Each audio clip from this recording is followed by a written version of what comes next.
So Plato makes a very interesting observation, or rather criticism, about poets in his book Ion. Now Ion is a book and also a character in his book. See, Ion is having a conversation with Socrates.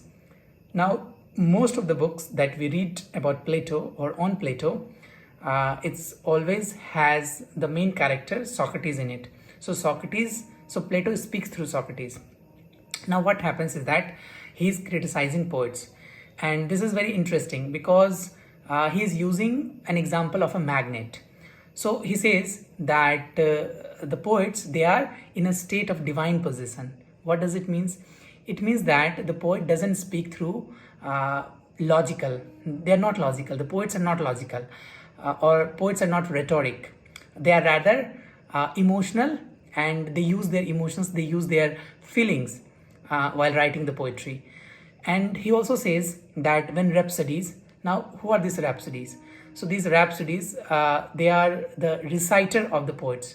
For instance, if I'm reading Eliot's poem, or if I'm reading W.B. Yeats's poem, or if I'm reading Shakespeare's poem, then I will become the rhapsody.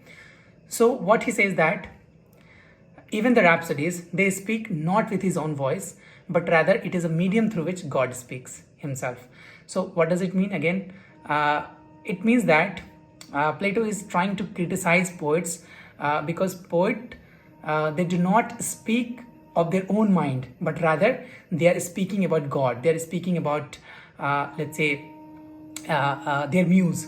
So here the magnet, muse is the magnet, and the iron ring that is connected with the like the property of magnet, right? So if we bring an iron ring in front of the magnet, so it connects with it, and it also gets the magnetic properties, right? So the muse is the magnet, and the first ring becomes the poet, and then if we add another ring, then this is in rhapsody, and if we add another ring with it, then it becomes the spectator.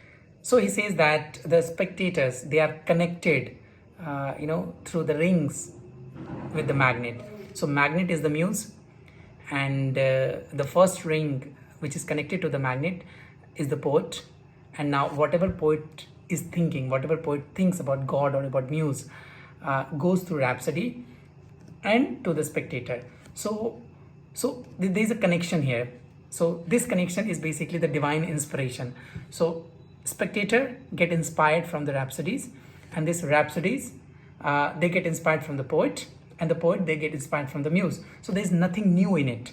So this is where Plato criticizes poets, because poets do not speak their own minds, but rather they speak the muse. Rather they speak about God, rather they speak about feelings, or rather they speak about their personal desires. So this is where this is precisely why poets should be banned from the ideal society. I hope this is very, very clear to you. I will see you in the next one.